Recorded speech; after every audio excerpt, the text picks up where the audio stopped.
Choosing a weapon in Siege can be a daunting task. Every gun has their own recoil patterns, attachments, and damage outputs that can be overwhelming for new players to understand. So in today's video, I shot every DMR in the shooting range, and I'll be using the data I collected to rank them all from worst to best. Where will your favorite DMR show up? Well, make sure to watch the video all the way through because some of the placements will surprise you.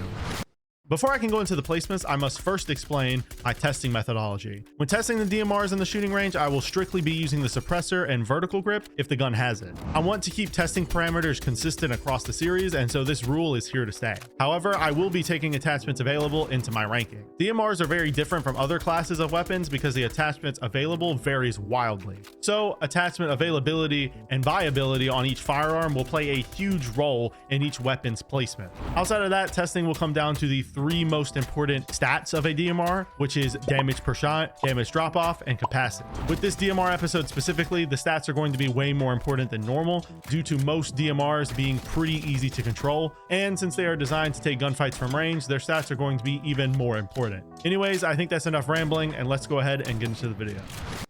Starting out the video, we have the Boss G as the worst DMR in Rainbow Six Siege. I know this is technically a slug shotgun, but due to the way the gun is used, I feel it falls more into the category of a DMR. But don't get excited because this gun absolutely sucks. The only reason why people defend it is because it's the only gun on defense with an ACOG. But the weapon is a gimmicky meme gun at best. It can only have 2 slugs loaded at a time, which means missing your shots isn't an option. And yeah, the gun may be able to one-shot at close range, but the damage drop-off on this thing is abysmal, meaning that if you try to shoot someone anywhere in the medium to long range area, the gun will not one-shot.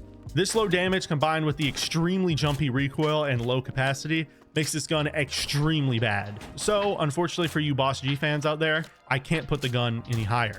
Next up in the 8th spot, we have the AR-15. This is the DMR available on Maverick, and it kind of goes under the radar due to Maverick's other primary option trumping it. However, that is for good reason because this gun kind of sucks. If you were to look at it on paper, you may think I'm crazy. This is due to the gun dealing a whopping 67 damage and its damage drop off actually being pretty decent as well. However, when you go to use this thing in game and you find out that it only has 10 bullets per mag, you'll instantly realize its issues because when using it, you'll find yourself reloading constantly, which can get you killed more often than you think. Trying to take a gunfight with multiple enemies in Siege is difficult enough, but only having 10 bullets to work with means you're going to have your gear holding you back from potentially winning a gunfight or making a play. And nothing feels worse than losing simply because of your kit. So just for its low mag size, it has to go in the 8th spot. Moving on to the number 7 spot, we have the CSRX, also known as Cali Sniper Rifle. This gun would be amazing in any game other than Siege.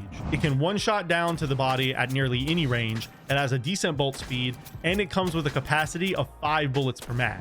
Basically, this is just your typical sniper rifle from Call of Duty. However, the reason this gun sucks in Siege specifically is because of how easy it is for defenders to kill you if you miss one shot.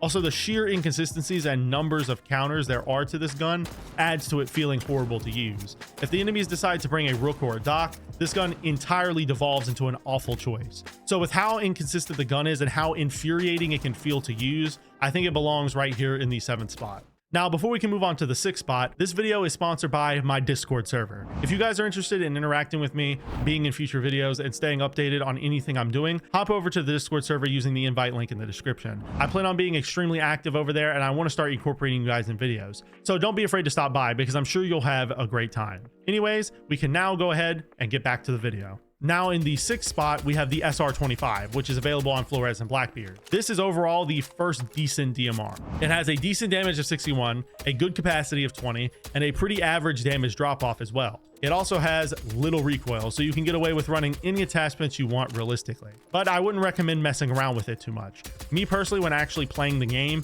I prefer the consistency the vertical and muzzle brake provides on this firearm. But at the end of the day, it's your choice. You can't really go wrong with this thing. It's solid, and no matter how you set it up, it won't let you down. Moving to the number 5 spot, we have the MK14. This gun is just incredibly consistent for a DMR. It has extremely low recoil, the lowest in this video by far, solid attachments available, a good damage output of 60, and a solid capacity of 20. And with that low recoil I just mentioned, it allows the gun to take full advantage of the optional suppressor or angled grip if you want to rock it. Also, it makes it a great option for beginners compared to other DMRs on the R6 roster. So if you're new to the game and you want to try out a DMR, this thing will work wonders for you because you won't have a hard time controlling it, and it actually has a pretty decent damage output. Realistically, this thing is just the definition of your average DMR, and that's why I have it right here in the middle at the number 5 spot. Following the MK14, we basically have an upgraded version of it, the Camraz, available on Buck and Brava in the 4th spot. This DMR has the same stats as the MK, but with just a higher damage output of 69. Nice, I know. But in all seriousness, this is a really slept on DMR due to the operators it is on. The Camraz just can't compete with the Para on Bravo or the C8 on Buck. But as a DMR, it is still a damn good one. With easy recoil, a solid mag size, good damage, and a surprisingly good damage drop-off. The only downside to this gun is the lack of attachments available on Buck specifically due to the skeleton key removing the option for swapping grips. But that isn't that big of a deal in the grand scheme of things anyway, because most of the time you just run a vertical grip anyway, and the skeleton key acts as a vertical grip built in. So I decided not to docket points for that, and it's still going to stay right here in the 4th spot. Next up in 3rd place, we have the TCSG. This gun is a personal favorite of mine, which I'm sure you know if you watch my streams. But this thing absolutely shreds. It has a damage of 63, allowing it to 2-shot attackers to the body at close to medium range. Additionally, the gun can help your team set up the bomb site due to its destructive capabilities, which are actually quite slept on. However, there are 2 things holding it back.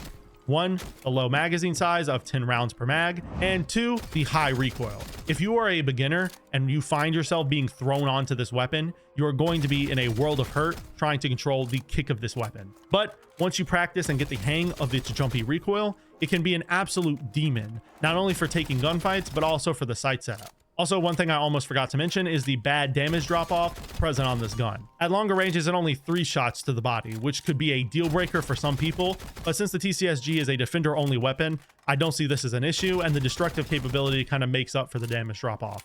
So, 3rd place is the perfect spot for it. Now, for the 2nd place position, we have what most of you think of when you think about DMRs in Siege. And that, my friends, is the OTS-03, aka Glaz's sniper rifle. As Gregor mentioned in his video, Glaz's sniper is a very tough weapon to rank. Because do I take the thermal scope into account? Technically, it is part of his gun, right? Well, I would say so, but luckily, I don't think his scope being taken into account or not would affect his rating that much. This is due to the gun being extremely consistent. It deals a whopping 71 damage up close, with it even managing to 2-shot opponents at longer ranges. This combined with the 15-round mag and the low recoil adds up to make an absolute machine of a firearm. On top of this, since the OTS has such low recoil, you can basically get away with running any attachments you want. You want a suppressor on the thing? Have at it. You want to run an angle grip for some reason? Go for it. The options are really up to you. With it being such a consistent rifle and it also having the additional customization available, I think it's wholeheartedly worthy of 2nd place. Now for the finale, the best DMR in Siege, the 417. This thing is undeniably the best DMR in the game, not only on the paper sheet, but also in game. It has a high starting damage of 69, a good damage size of 20, the best damage drop off out of any of the DMRs in this video, and amazing attachment options that all play their roles. Now, a lot of you may be caught off guard by this due to this gun being overshadowed by other options like the F2 and the V08 throughout Siege's history, but nowadays, the gun is even more viable due to the buff to the muzzle brake and the nerfs to the F2, so running it on Twitch is not that bad of an idea anymore. And for Sins, it's always been the better primary option. But without even taking that into account, the gun is genuinely good and its DPS output can rival some assault rifles out there. So I think just for the fact that it's actually competing with other weapons in different classes, I think it deserves to be crowned the best DMR in Rainbow Six Siege. Anyways, that wraps up today's video. As always, these videos are strictly my opinion, and if you disagree, feel free to leave your takes in the comments down below. If you enjoyed today's video, I make Siege content just like this twice a week, so go subscribe to the channel and follow me on Twitter if you don't want to miss the next upload. Also, if you want to see more of me, go over to my Twitch and drop me a follow. I will be streaming daily after I recover from my surgery in a couple of days, so go ahead and follow me to stay informed. Also, as I mentioned earlier in the video, go over and stop by my Discord if you want to interact with the community and be a part of future videos. Which, speaking of that, if you want to watch another video just like this one, a video will be popping up on your screen right now where I rank every assault rifle in Rainbow Six Siege from worst to best. I'll see you next time, friends, and peace.